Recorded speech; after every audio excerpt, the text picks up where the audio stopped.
Hello and welcome to another episode of the Complete Agent podcast, where each week we get together to talk all things estate agency.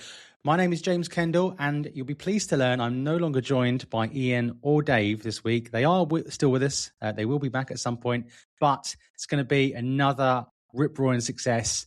It's JK, it's Michelle, and we've got a very special guest today, Mr. Jeff Hill of Harrier Global, who we'll get into in a minute, not literally. But let's start with our weekly tradition. How has your week been, Michelle Smith? Oh, my week's been great. So I've been at James Kendall & Co. In Marston, delivering a day's in-person training with the team, which was great. The focus was on what do kind of leading premium brands do and what process have we got and how can we be even better. We looked at the brain, how the brain is wired to keep us alive, not successful, and what we need to do to make sure that we can be as successful as we want to be. So it was an action-packed day, really.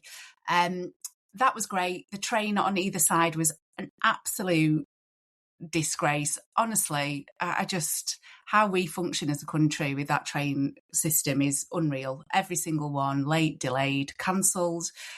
So we got there in the end, but definitely not relying on those. Other part of the week, I'm prepping for next week. I've got kind of a strategy day with a client in Stockport. They're looking at how they can kind of enhance their productivity and where their next hire needs to be to get to their kind of ambitious business goals next week. So, yeah, really busy here. How about you, JK? Me? We had someone popped in this week to do some training at our office. So that was very successful. No, it was good. It was great. To be fair, and I think my teams were surprised as well. I set you off there, didn't I? When you talk about doing training and, you're sort of locking down the office for a day of training, they were like, oh God, what is this going to be? Everyone really came away sort of energized, refreshed, and really positive. And I think I said to you just off air now as well, my ADHD brain that I have, like I don't take everything in, but I always pick up a few key things that I want to implement and run with. And it's all I can obsess and think about for like the next 2.5-3 weeks. So to put it into context, and I won't take forever on this, so bear with us. One of the things we talked about was the sort of even better if framework, didn't we? And so how, for example, what does a viewing look like at JK now? What's the process like? And it'd be even better if. And what does a world-class viewing look like? What does a world-class experience look like? And yesterday, I met a lady at home, and our initial process for doing a viewing is to get there early, meet the client, open up. Obviously, it's a baking hot day. Get all the bifolds open, get all the doors open, get the house ready. She actually turned up early as well.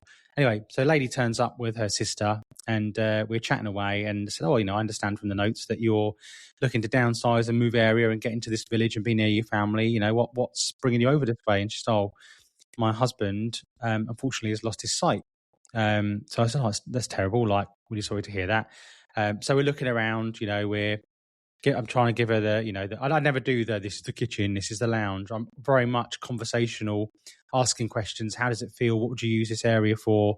Trying to not sell the house, but kind of give the best features of the house in terms of how it would fit them in their context and help them come to their own conclusions. But anyway, that aside, when because it was a pre-launch, pre-market viewing, so bear in mind there's no photos done yet. It's just a social media preview pre-launch that's generated this viewing. So all I've got is a floor plan. So I've sent the lady the floor plan, and she said, it's great. When my husband is at home, what we're going to do is I'll go through the floor plan, and now that I've been to the house, I'll walk him through the house so we can understand like what's where, etc. And I said, well, in my mind, I was thinking to myself, what would Michelle say at this point here? Like, how could this be a better viewing? What would get this viewing to world class? I had an idea off the cuff, and I just said to the lady, I said, look, would it be really helpful when you go and after my other viewings are done, if I took out my phone and did a video tour of the house from the front door all the way around, and just described everything in detail, walking around the house. And she was like, I thought it was just got a nice normal thing to do, but she was genuinely like taken aback by it and said, that's really kind. I really appreciate that. Thank you so much. So anyway, I did that. It was about 11 minutes long. And if anybody is struggling to get to sleep tonight, I can send it over to them. Because listening to me drone on for 11 minutes about house and about the contour of the floor and the contrast of the floor, the materials and this, that, and the other, and the colours of the rooms. But I sent her a voice note just saying, look, really nice to meet you. The viewing went really, really well. And I said, look, hopefully this helps. And, we'll speak today. So we're due to speak today. But I just thought, like, the experience, I didn't sell her house. I'm trying to sell her a house. But I just thought, in terms of world-class experience, like, that's not turning up at the same time as the viewer, putting the key in the door, never seen the house before. This is the kitchen. This is the lounge. All the doors need opening. Like, that was a 10 out of 10 viewing, in my opinion. And it's just stayed with me. But yeah, anyway, I just thought I would tell you about that. And then in terms of business-wise, we've got absolutely bucket loads coming on at the moment. We've got loads of vows in. We've got loads of instructions coming on. Sales are a bit lighter at the moment. We're only on one so far, but we've got quite a few bubbling. And we've got 4 or 5 really good price realignments that are generating interest. So we've really tried to get ahead of the curve on that. So I think we'll be absolutely fine. I think we'll absolutely storm July and August, although Trump has decided to weigh in again overnight and try and ruin everything. But as it stands, I'm feeling pretty confident about things moving forward. Mr. Hill, how has your week been, sir? Well, how has my week been? It's been quite varied, actually, and quite interesting. So I guess the start of the week, I met up with a very wealthy, very high-profile client in sport that we've been speaking to for a little while. We've done a little bit of preliminary work on their behalf, looking at a vulnerability assessment around their property, their lifestyle, and their assets. And on Monday, we went there just to seal the deal, sign the contract, which is what we've done. So I was down there doing that and then going through a lot of the things that we think they need to do to upgrade, uplift, improve their security infrastructure. So that was good. And, it's interesting for me listening to you guys, because I have started to realise now that I'm in the sales profession and I don't consider myself to be a salesman. And a lot of the things which I hear from you, James and Michelle, are things that you do to not only ensure you provide a world-class service, but ultimately you're usually selling either a service or a property or something of that nature. And it has a very much a kind of a sales bent to it. And, there are techniques and things that you do which I guess ultimately get deals across the line. And I've got a lot to learn in that respect because, my background is not in sales.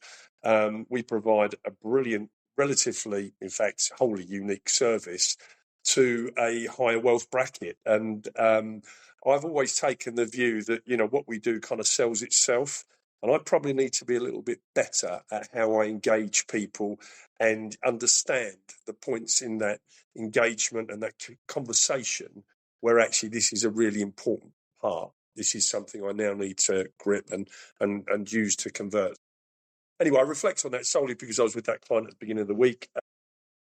And then I went to a conference at the Emirates Stadium. And you and I, JK, will know how difficult it is to walk into a stadium of that nature of people that call themselves champions, but in fact, probably nowhere near the standard of the team that you and I follow. But I went with it because the objective was to go to the conference, meet some people. And it was I was invited by somebody I'd met a little while ago, really lovely lady.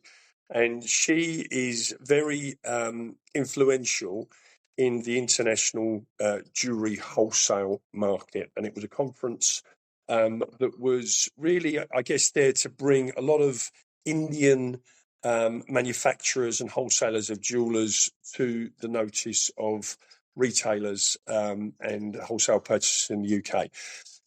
Therefore, huge value in terms of some of the assets that people were looking at and interested in buying. and some real opportunity for us in terms of meeting people, not necessarily that would be clients for us, but are connected to the kind of clientele that we want to do business with. And can I just say, mate, before you go too further deep, I feel like I've messed up a little bit here, because I don't think I've introduced who you are. Everyone knows your name's Jeff now, and everyone knows you support one of the finest teams the world has ever seen. But what they don't know is who you are, where you're from, and I take that on board. So what I'll do very quickly, if everyone can just remember and soak in everything you've just said, but then let me tell you who we've got on the podcast today. So today's guest is going to bring a perspective that most agents aren't going to get access to. Jeff Hill spent his career as a detective and police commander before co-founding Harrier Global, which is a security consultancy working with high net worth and ultra high net worth clients, including residents on the Wentworth estate, one of the most exclusive private estates in the country. Jeff and his team advise the kind of clients we all aspire to represent as agents on the risks that come with owning and moving high value homes, everything from organised crime targeting prime property to what buyers and sellers unknowingly give away during a sale. So if you work in the mid to high end market, this conversation is going to change how you think about viewings, marketing, client care, everything. So Jeff, I know you've just spent 2 minutes talking to us, mate, but welcome to the show. Smooth, JK. Always a pleasure to work with an experienced host. So. Well, that's it, mate. That's it. I know. What the chat GPT's going on here. Sorry, mate. Right, go on. Let's go. The gold. Talk to me about the gold. Okay, yeah. So I'll finish off about that, and then maybe as we go on, I can tell people a little bit more about what we do. But yeah, so it was a great networking opportunity for us, and I'll come back to that at some later point, because I've learned a lot in business in the last few years, particularly about the importance of your network. And then yesterday, I was due to go back, but I thought, to be honest, I'd done as much as I was going to do on the first day, and I really could have done with a desk day, which is what I did yesterday. So it was a combination of catching up, doing a bit of work, taking people's houses down, believe it or not, offline, right move on the market, the move market, etc., etc. So I was doing a number of things, and also trying to keep my garden alive in the evening, which was probably the priority of the day. So yeah, that's what I've been doing this week. And I'm in London this afternoon, meeting another associate of mine. And then on Friday, I forget what I'm doing. I'll have to check my diary. But I'm kind of, I have a busy week. And what I find really not challenging, but really interesting, my diary becomes such an important tool to me. I'm constantly putting meetings, and my meeting schedule really is like 4 to 6 weeks. You know, that's kind of the cycle. I know we tried to get you in. We've been trying to get you in on the podcast for the last 3 years, but you've been busy. You're a busy man.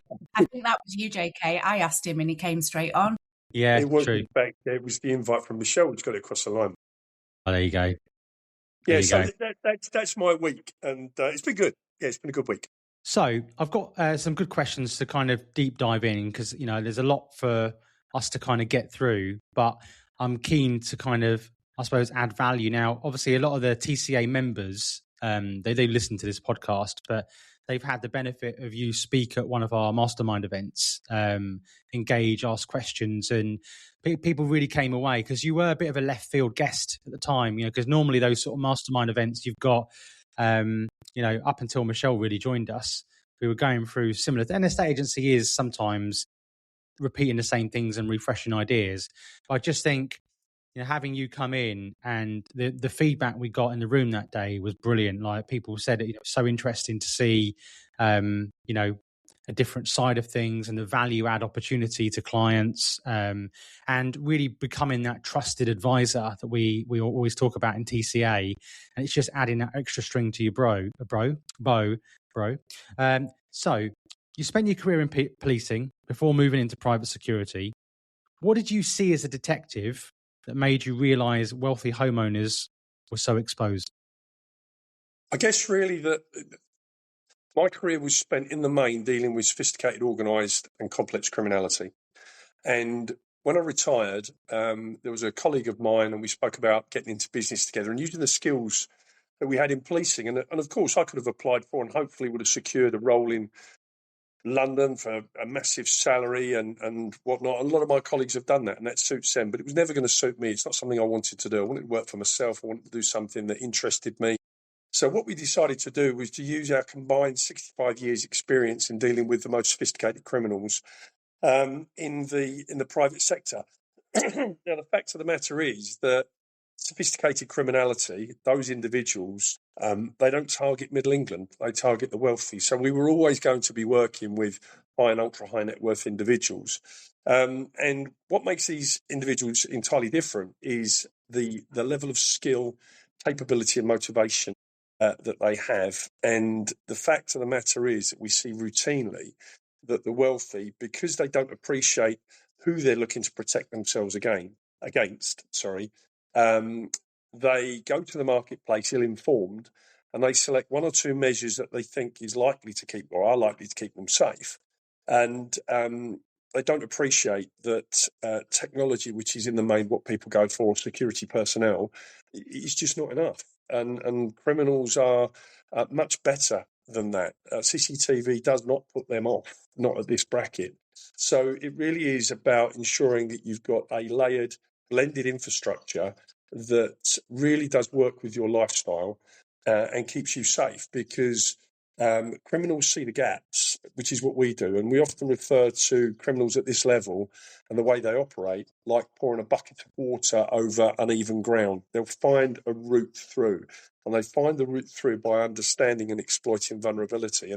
And clients don't see that. We do, because we look at clients in the same way that criminals do, and we understand why those vulnerabilities exist. So I guess what we do, which makes us very, very different in this space, is that the methodology that we use is that we target our clients in the same way that criminals do. So we build profiles of them from what we can find in open source. We read articles about them. We'll research their family. We will look at their properties online. We will do Google Street searches. We do everything that criminals do in the preparatory phases. We will then do a reconnaissance of their property, all with their knowledge. And then we continually ask ourselves the question, how am I going to do this? And if this is in place, how am I going to overcome that? What am I going to do now, which means I can either avoid or overcome this particular security measure?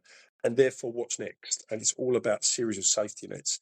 So that's pretty much what we do. And that's what we brought from policing, I guess, to the private sector, is understanding how criminals think, how they operate, and how they make decisions. So, we are well placed to counter the threat that they present.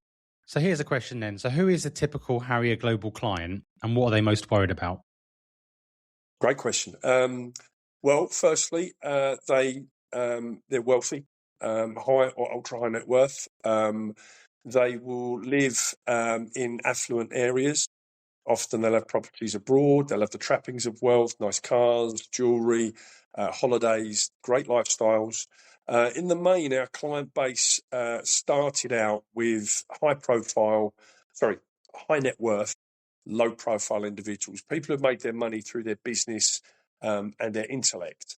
And in the main, they are easier to deal with, because in many respects, you don't have to spend a huge amount of time helping them understand what the threat looks like and the implications of not actually countering it. More recently, we've done a lot of work with high net worth and now ultra high net worths who are high profile individuals in the worlds of sports and entertainment and things of that nature. And sometimes they are a little bit more difficult to deal with, because particularly when you're talking about professional athletes, they're usually quite young. Particularly the male athletes are very hedonistic, and they will spend money on things that they value. And they often link value to things which are visible and tangible. So what we do is that we provide a consultancy service. And so helping them understand the value in what we do is sometimes more difficult than it is for those people who have made their money through their business, because young people often think it's not going to happen to them, and then want everything that you can provide when their friend's been a victim and they've decided that they don't want to be a victim themselves and they want it like yesterday. So what we tend to find is with those individuals, you spend a lot of time warming them up, and all of a sudden it's go, go, go, go, go. because now they've realised and seen the threat. With others, less so. And of course, we also work with people who have become victims, and through partnerships that we have, we get those individuals referred to us through those individuals who already work with them and provide them with service at that high net worth bracket. So when it comes to relating it to a estate agency, so one of the processes we've got properties that we would regard as, maybe prime and super prime in-house here, is we do things like proof of funds checks and ID checks before we will allow a viewing to happen. So we want to see, where they've got the money, and B, we want to see IDs and verification before we do the viewings. Our criteria in-house is sort of $1 million plus. From a outsider's perspective, what do you think agents should be doing to vet viewers on homes, say above $1 million? Like, is ID checking at the door enough, or there's a lots that don't even do that, and naming a number? Like, what do you think should be the gold standard? Are you saying in terms of ensuring that criminals are not viewing high-end houses, or are you looking at it from a slightly different perspective? I think a bit of both. I think, at the end of the day, I find that, because I help people do onward negotiations. So sometimes I help people rarely, but sometimes I view houses with my clients.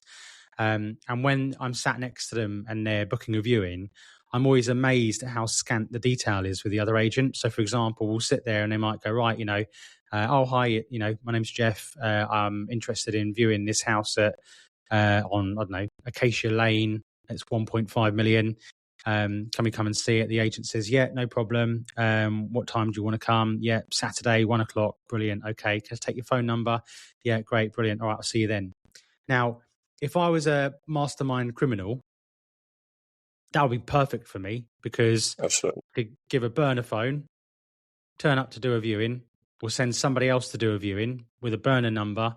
They can do the reconnaissance on the whole house, come back away, maybe even, because there's sometimes where in those sort of homes where buyers want to wander around by themselves, and I'm happy for them to do that, but I'm always making sure they're within eye distance, if that makes sense. No, I'll keep a distance, but I'll make sure I'm watching. But I've been on viewings before with other agents where they've literally opened the front door, turned up late. Talking about world-class viewings earlier, crikey. They've turned up late. The house is like an oven. They're not prepared. They haven't seen it before. And they've literally just opened the front door, looked at their mobile phone and said, yeah, help yourself, go. So from a security perspective, I appreciate this is probably the extreme, but in that scenario, you could wander around filming everything with your mobile phone if you're not being followed by the agent, and do your reconnaissance, look at, where the easiest way in is. Obviously, you've already got the floor plan and stuff online, but, a video of assets and what's inside and where to attack it from. And you can actually see it in real life. That is obviously, not even, it's not the standard. That is probably the extreme, but it does happen. What would you say a world-class secure perspective should be from an agent's point of view? Like, what would you perceive that they should be doing, even at the point of booking the viewing and then actually doing the viewing? Well, I think firstly you're in the wrong job, JK. I think maybe you should switch to the darker side, because you think in a very, very dark way. But no, you're absolutely right. And sophisticated criminals at that end of the business, they will be asking themselves the question, where are the opportunities here? And if a property is up for sale, why would they not consider having a look around it? Now, that might not be the individuals that ultimately commit the crime, but it might be part of an organised criminal group that looks to access the property to do a better close in-house reconnaissance to see exactly where the master bedroom is, if there's a safe, what it looks like inside. So you're absolutely right. And I think there's two elements to it. One is the process, and one is the gut feeling. And, you've already identified yourself that agents that are the kind of individuals that don't prepare properly and take a very lackadaisical approach to the viewings are the ones that potentially are exposed in this situation. First and foremost, it's in your interest, surely, to ensure that a potential buyer who's going to view a property has the funds and the means to which to buy it, because otherwise everyone's wasting their time. So there is, of course, some work, some upfront work that needs to be done within reason, because people don't want to feel like they're being interrogated, to ensure that the individual is who they say that. And, particularly if you're looking at prime and super prime property, then absolutely ID checks. You probably want to see passports, and legitimately you can turn around to these individuals and say, look, this is a very valuable property. It's a wealthy client who lives here. We need to make sure that you are who you say you are, and you're here for genuine and bona fide reasons. So I don't think there's any issue with that at all. And so there is something about the process that agents go through to ensure that they vet in some way the potential buyers, or certainly the people who are viewing the property. But the other thing is this gut instinct thing. And I would talk about this because I've been in the police for 30 years. And, there is a gut instinct that you have about people. But we've all got it. And, you read people and sometimes you think, there just isn't something right about this person. Well, if that's the case, then you're going to delve a little bit deeper and just try and probe a bit more, find out about, not just who they are, but where they say they live. Ask a few questions about it. Do your own research to see if they're actually giving you the right address and what have you. But ultimately, it doesn't feel right. It probably isn't.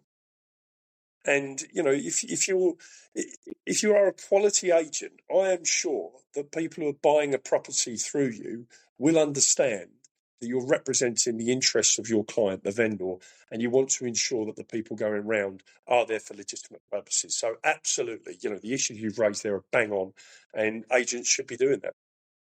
I think, Michelle, there's a good chance for you to jump in here as well, because one of the trainings we did this week was about the brain. Yeah. And that gut instinct. So I think there might be a nice little value add there for anyone listening about the gut brain and the head brain and this, that, and the other. Do you want to just elaborate on that a little bit? Yeah, absolutely. So one of the coaching modalities that I'm trained in is called MBIT, and it's about your multiple brain intelligences. So we all have a head brain, we have a heart brain, and we have a gut brain. And they're classified as brains because they actually have neurons, so they fire and wire together. Now, your gut brain really is what would be responsible for intuition and action, and emotion comes online earlier than logic.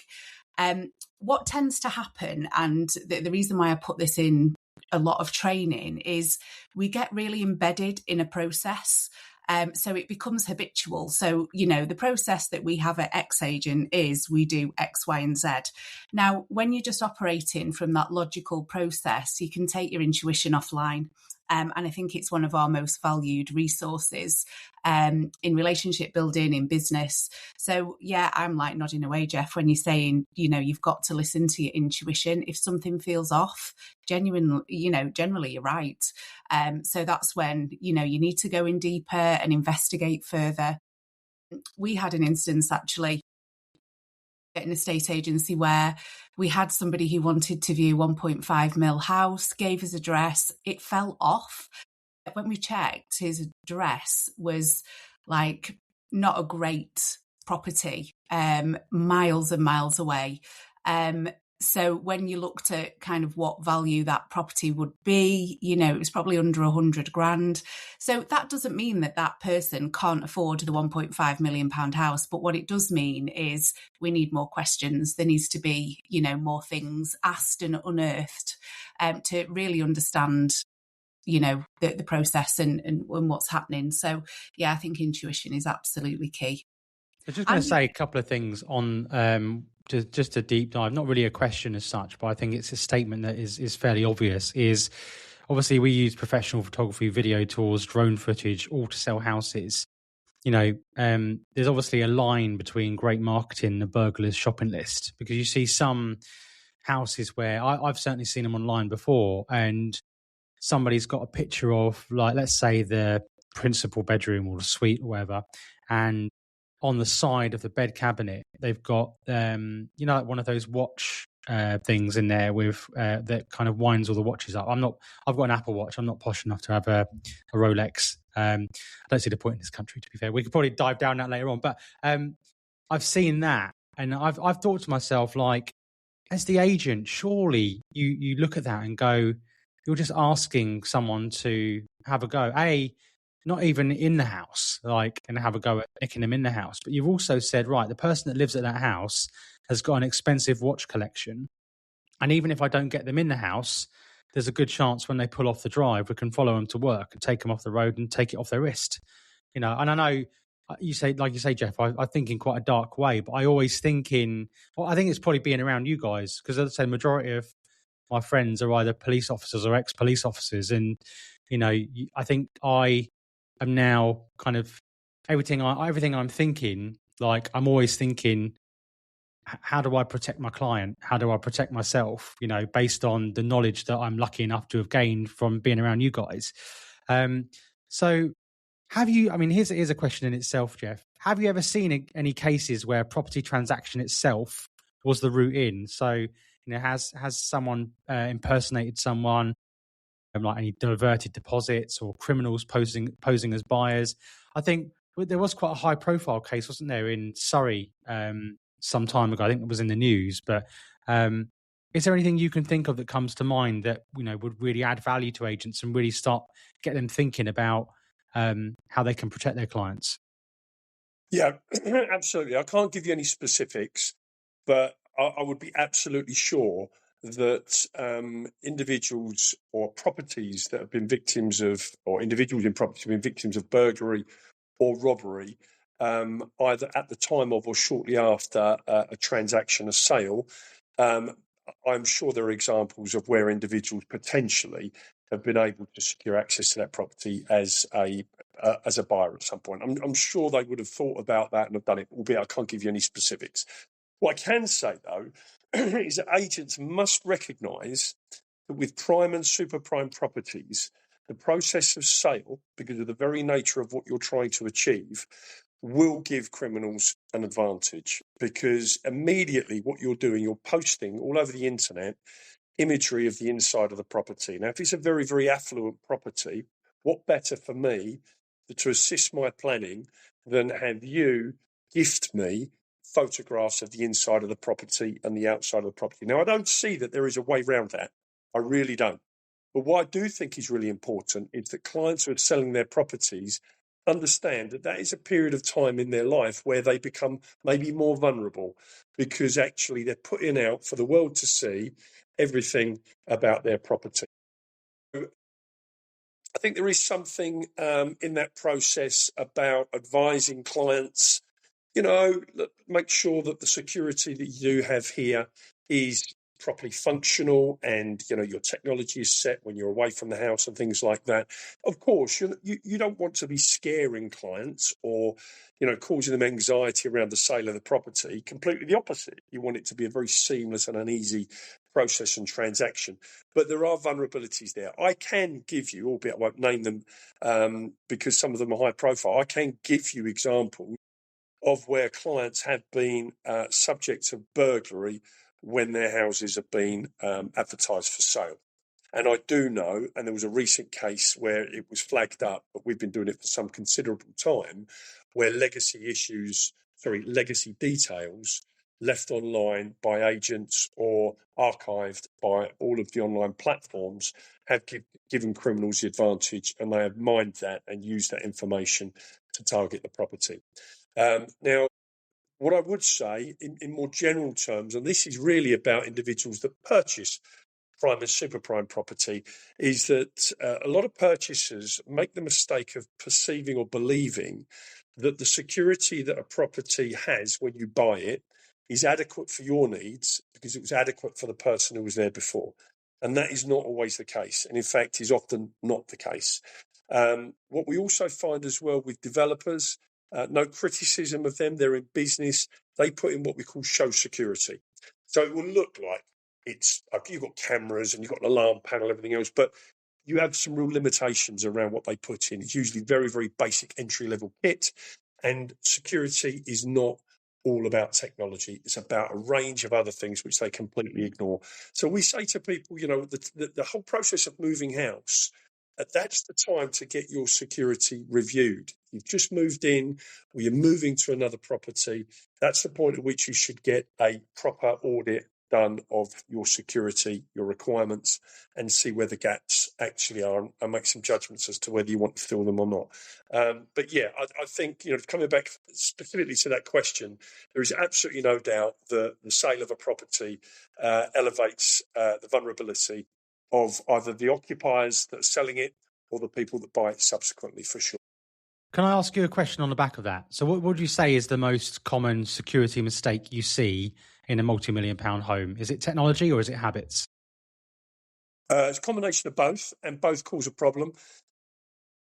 We tend to find with our high-profile clients, there's an added layer of vulnerability because of the predictability of their movement. So if you're the lead singer of an international pop band and you're playing tonight in Rio, you are not going to be at home. If you're a footballer who is playing in London tomorrow, you'll travel down the night before. As a footballer, I know exactly where you train. I know when you train. So predictability and habits are problematic. As far as security is concerned, people do think that technology is security, and it's not. It's much, much more than that. It's so much more holistic. And one of the mistakes, if you just look at technology that is often made, is that the first floor is often less well defended than the ground floor. I would say at the moment, we're probably running at 85, maybe even up to 90% of people that we go and visit who've become victims of crime are all attacked on the first floor. And the reason they get attacked on the first floor is because their perception is it's less well defended, and they're usually right. And they also do the first floor because it gives them notice of somebody returning to the property. If I'm rifling through your downstairs office, then you come through the front door, I've got a very, very small window to realise that and to potentially escape. If I'm on the top floor, it's going to be quite easier. The other thing with the top floor is often, particularly with the master bedroom, where a lot of valuables are kept in and around that area, and particularly if you're going to be sloppy and left your watch on the side and things such as that. So one of the mistakes they often make is that they accept recommendations from technology companies who go top floor light. And the reason they do that is because even affluent people want value for what they're getting, and they often think the price point is about everything they do. Rather than helping them understand what they need, they try and position their solution within a bracket of pricing which they think is tolerable for the client. So we always say the first floor needs to be as well defended as the ground floor. Particularly things that, with intruder alarm systems, for example, if you've got a police response, 2 independent zones within a specified period of time. Usually, these days, it's about half an hour. And if 2 independent zones are not activated within half an hour, then the police are not coming because it's considered to be a false alarm. So if I attack the master bedroom, we do a lot of things to protect or stop anybody ever getting there. But let's say I get to the master bedroom and I'm going to smash my way through the big picture window. That's the first point at which you should have an activation. So all accessible windows should have shock sensors on them. Activation number 1. If I then come into the master bedroom, you should have a passive infrared in the corner, which will be activation number 2. That's a confirmed activation, and the police will come if you've got a police response. What tends to happen is that most people, I say most, a lot of the people we come across, the upper floor may have a passive infrared in the corridor because the perception is that criminals will come in and they'll move from room to room. But more so these days, we're finding people are attacking just the master bedroom, or the bedrooms that they perceive through their research will have valuables. So they will come through the glass, and not even in those rooms sometimes are there PIRs. So we always say PIRs in every room, shocks on every window, because that's when you're going to force the confirmed activation as quickly as possible, and the police are on their way. But again, I don't blame people for accepting the advice they're given by so-called experts, because they've got a guy in who's going to fit intruder alarm system, and they'll take that advice. Security is really, really nuanced, and the detail actually matters. And again, what people tend to do is they think, right, well, I've got that, so I'm safe. And we hear it all the time as objections to us meeting people when we're introduced. Oh, no, don't worry, I've got security. And we often say, you probably have some security measures, but you don't necessarily have a security infrastructure that will keep you safe. So just on that, sorry, Michelle, were you going to jump in there? No. I was just going to say, so You've described this to me before, and obviously you'd mentioned it on the time when you come to the mastermind about security for clients being, a bit like an onion with multiple layers. And so maybe unpack that slightly, but also I think a lot of sort of higher end homes have the gated developments, or they have electric gates. Does a gate actually make people safer, or does it just make people feel safer? That's a really good point. I mean, some of the gated communities that we work in do have obviously fences all the way around. Some have patrolling security personnel. But at this level, criminals just deal with that. It's part of their plan and preparation. So if you take a gated community, invariably those communities will have footpaths on and off the estate. And I think the first thing to acknowledge is that at this level, most criminals are unlikely to drive to your front door. So if you live in Ascot with a mile-long drive, or whether you live in Kensington and you front onto the road, they're not going to be parking outside your house. The only time that usually happens at this level is when somebody is going to get kidnapped, and that's quite rare because they need immediate access to the vehicle. And the reason that they don't drive to the house is because they don't want to run the risk that if they're disturbed, they have to abandon a vehicle and leave a forensic-rich environment for the police.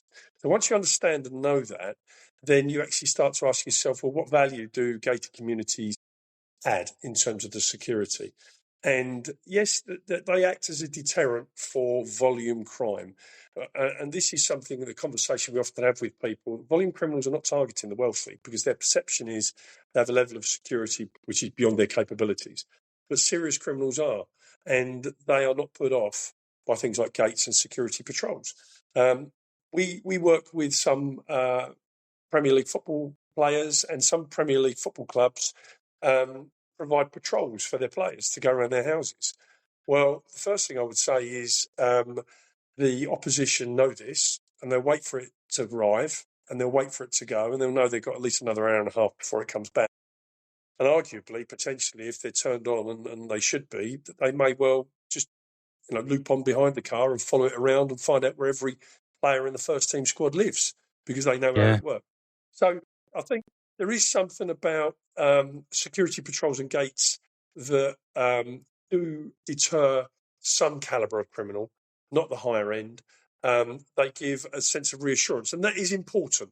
But it's also important to feel reassured, but to be savvy and not be complacent.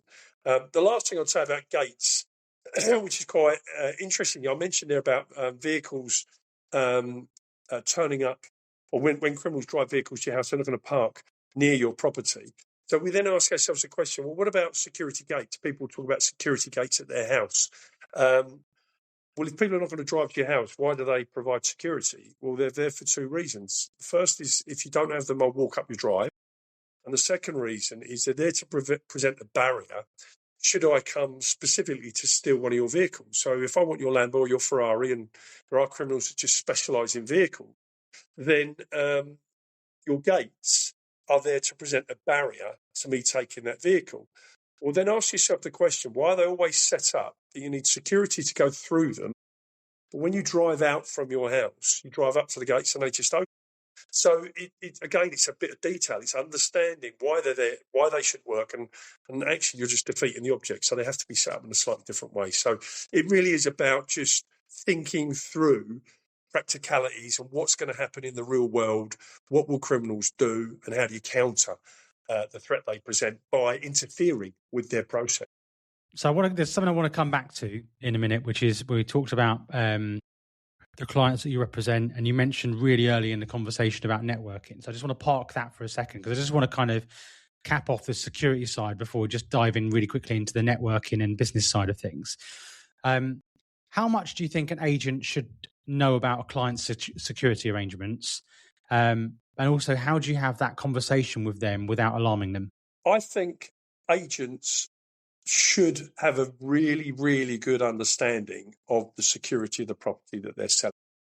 Because more and more now, certainly with the people that I'm dealing with, security is really important to people. It's a really great selling point. If you've got great security and you're selling a house for £4 or £5 million, the people who are moving in there are going to be concerned about their security. They're going to want to know and understand that they're going to be kept safe, and they're buying a property that has a level of security, whilst, as I said earlier, it should nevertheless be reviewed. So I think it's absolutely appropriate for agents to understand that, because you're going to be asked the question if you're operating in a particular bracket, what's the security like? And to be able to turn around and say, oh, it's got, to turn around and say it's got CCTV and alarm is a very basic response. To be able to turn around and say it has a security infrastructure consisting of this, and this, actually it shows that you have a depth of understanding of knowledge, which is probably even beyond theirs. And it's a really good selling point for people who are selling properties. So I think it's something that agents should be inquisitive about. How far do you go? Well, I think certainly with vendors, you should be helping them understand it's a really important selling point for their property. So it's right and proper that you should understand what it looks like. And for clients that are buying a property, I'm guessing it's part of that fact finding. What's important? What the red lines for you? Is it the school? Is it the location? Is it the communication links? What about the security? For some people, this is a real big issue. So I think understanding both from a purchaser and a vendor's point of view, their attitude to security will help agents be better at their job. I've got no doubt about it. So I think that's a load of value there in the last sort of 40 minutes in terms of security, etc. One of the things that I believe you're excellent at, and I think it's stood you in good stead, obviously you know your stuff back to front when it comes to the security side of things. But one of the things I think that you don't see necessarily from this conversation is just how good you are at networking. You are a master networker. And we'll maybe unpack some of this a little bit, but I think where you succeed so well is that you obviously you get into the right rooms with the right people, but your attitude is always adding value to people.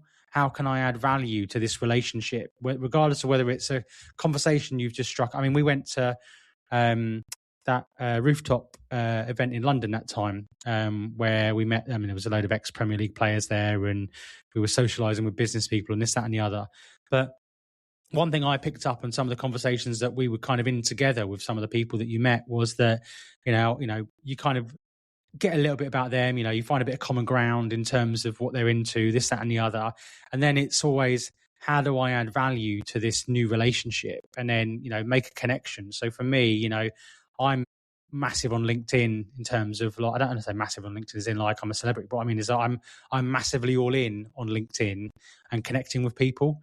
Because I just feel like, you can become the guy. So, whereas you are the security guy for high net worth, ultra high net worth, sports, entertainment, like you've become kind of recognized in the right sort of social networks and even off social network spaces where people actually want to be in a room with you and hear what you've got to say, because of who you've worked with and who's obviously referenced you. Now, I think as business owners, away from a estate agency, just as business owners, we're often told to network, and it can be easily to get sucked into one of these pay-to-play breakfast clubs. And personally, I think unless you own a print company or, you're a relatively low-value transactional business, I personally don't see value in those pay-to-play networking groups. And I'm happy for you to back me back and say no. But I think making quality connections with the right people and adding value to them and expanding your network. They say your network is your net worth. Like, any agents listening to this, now you're completely out of the industry, but how many times, without naming names, have we crossed paths where you've said to me, I know so-and-so is looking to move to this place here. They're high profile. Who can you connect me with in Manchester that can help this person do this? I then reached out in that instance. I reached out to Dave Warburton, who obviously is part of TCA. He knows Manchester really well. That client is, struggling to secure a property in that area. You put him in touch with Dave. Dave necessarily couldn't help him at the time, but was able to pass him on to somebody else that he trusted and knew really well. And then that value add there is kind of skipped that layer that, rather than that person having to go through Rightmove or their liaison person from their sphere go through Rightmove and deal with an agent and perhaps get the office junior, they were able to skip and get to the right people in the right place, add the value in the connection. Then from that person there on in goes, well, if they speak to one of their colleagues or friends or whatever, and they say, oh, well, I need to do this or I need to do that. Oh, yeah, let me speak to Jeff. Jeff will put you in touch with someone. Oh, let me speak to Dave. Dave will put you in touch with, what advice and value add would you give to agents when it comes to networking? Well, the first thing I'd say is that when I left the police, I understood networking, but I didn't understand how to do it properly because I was in a senior position in the police. If I wanted to see somebody, my EA would ring them and they'd appear in my office. So it was my authority and my rank, which meant that I had access to people. And I left and realised, why would people want to talk to me? We had a very unique business. We haven't come across anybody who does what we do in the way that we do it. The problem that we have consistently, it's a crowded marketplace. And when you talk about security, everybody has their own perception of what it is. And invariably, they're wrong. And until we have the opportunity to speak with them and correct their thinking, they don't appreciate the value that we add. So we tried in the early days traditional marketing, online print media, things such as that. And it didn't cut it, and it never was going to cut it. And the bulk of our business comes through networks and professional introduction. And I guess what we did initially,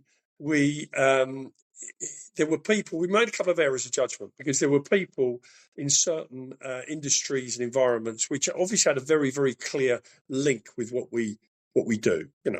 Lawyers, accountants, insurance brokers, estate agents, people of those industries that are already doing business with high and ultra net worth people, already have relationships with them, already have a level of trust. What we want is those individuals to be able to reference us because they trust us, and therefore us at least get an audience with a client, and then it's over to us in terms of converting that into business. So one of the mistakes we made in the first instance was trying to get to those people.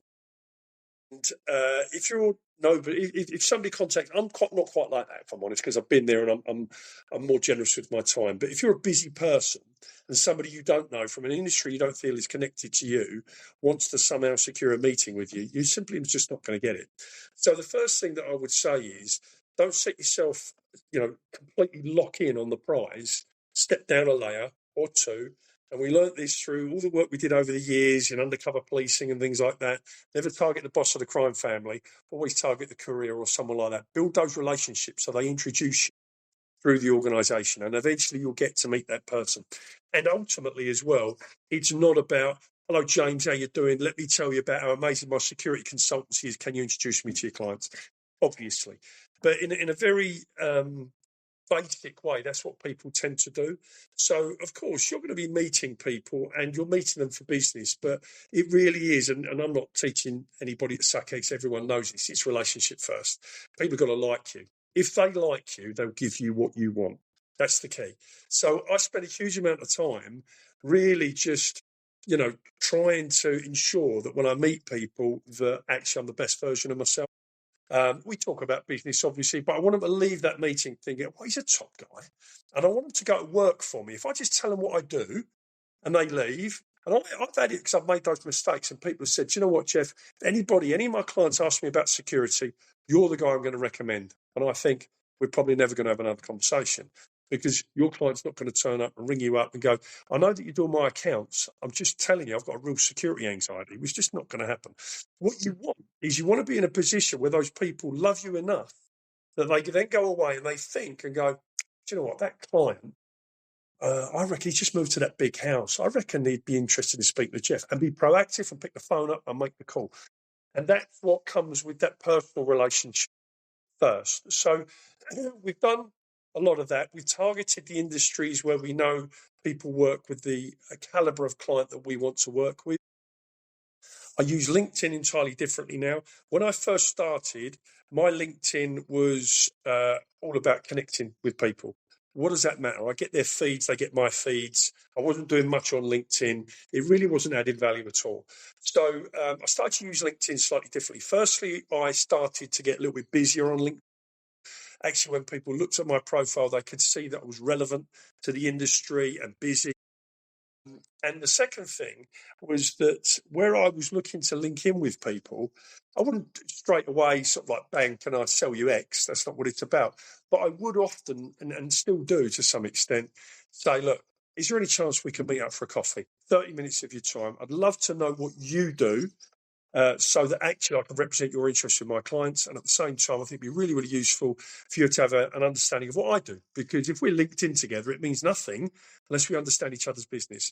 And so I do a lot of meets and greets and coffees and what have you, and sometimes follow those up. And some people drift away and other people you build longer and deeper relationships with. So I use LinkedIn entirely differently. And what I find these days is I'm getting now, whereas it used to be very proactive from my side, I'll be the one reaching out. I get a lot more people now reaching into me and, wanting to link in. And I'm looking at them thinking, these are exactly the kind of people I want to talk to, but I didn't even know you existed. So clearly I'm starting to be successful in that networking space because people are starting to come to me. Lastly, networking events, pay to play. I think it very much depends on what the pay to play looks like. I don't pay to play at the moment. I've been asked to be involved in a couple of very kind of high-end, high net worth service provider kind of networking groups. I've been a guest at a couple of them, and I still think, do you know what? This room is full of people who all do the same thing. And whilst I'm going to be there in my capacity, and I probably would be the only people from a security point of view, it's almost a competitive horse trading platform. People are all competing, they're trying to meet new people, and it's quite uncomfortable in some respects. So the networking events that I tend to go to are usually the ones that come from the people already in my network. The people who say, I've got an event on, Jeff, I think it'd be really good. Or I meet someone, I met somebody last week, a really, really great high-end wealth manager who said, Jeff, I think you'd be brilliant for, a couple of our events. We've got a couple of events coming up. Why don't you come along?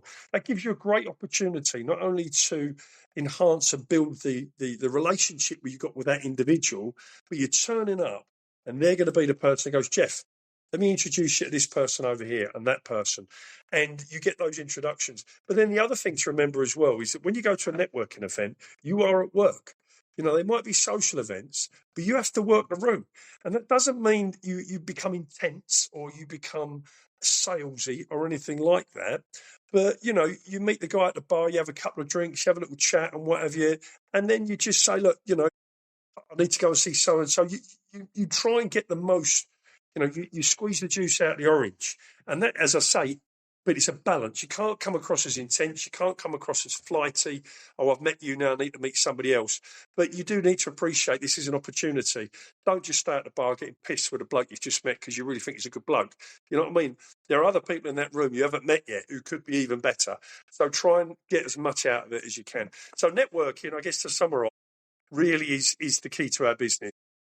I spend probably at the moment 50% of my time is networking. I'm going across to London this afternoon. I'm meeting a guy that I've already got a relationship with, but then I'm meeting somebody new for a coffee, and I'm in London probably 3 times a week.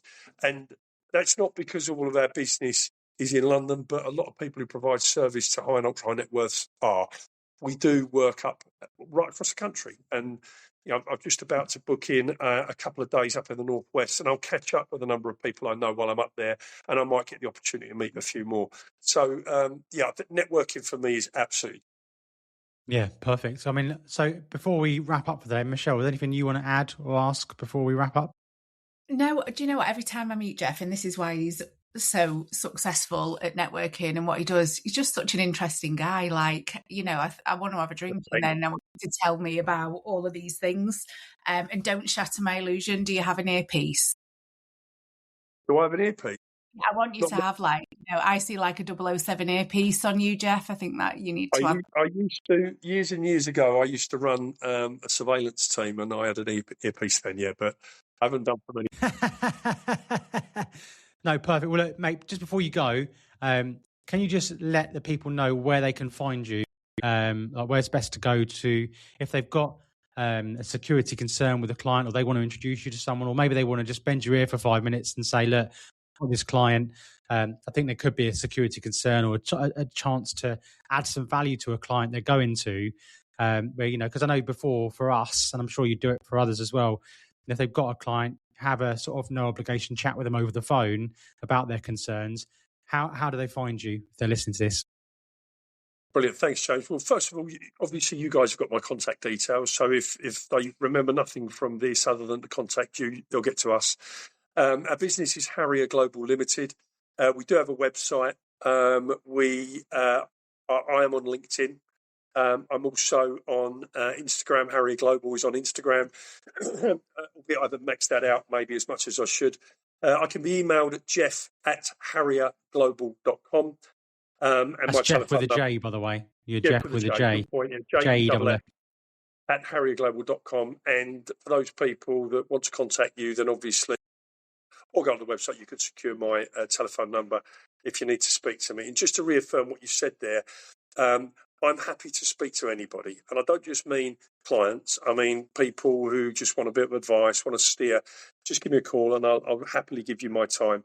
As far as clients are concerned, more than happy. We work across the country. I've got clients in Newcastle. I've got clients in Sandbanks and everywhere in between.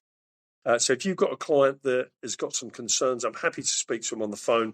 Equally, I'm very happy to go and see them, explain what we do. It doesn't cost them anything for a conversation. And then, we can have a further conversation with them if they want to employ us in one capacity or another. So we're easy to get a hold of. We're very easy to do business with. And I'm more than happy if people want to just give me a call for a chat. To give them my time, so please feel free. Perfect. Well, thanks ever so much for giving up your time to go on. It's been a great episode. And everyone for listening, thanks so much. We will see you next week.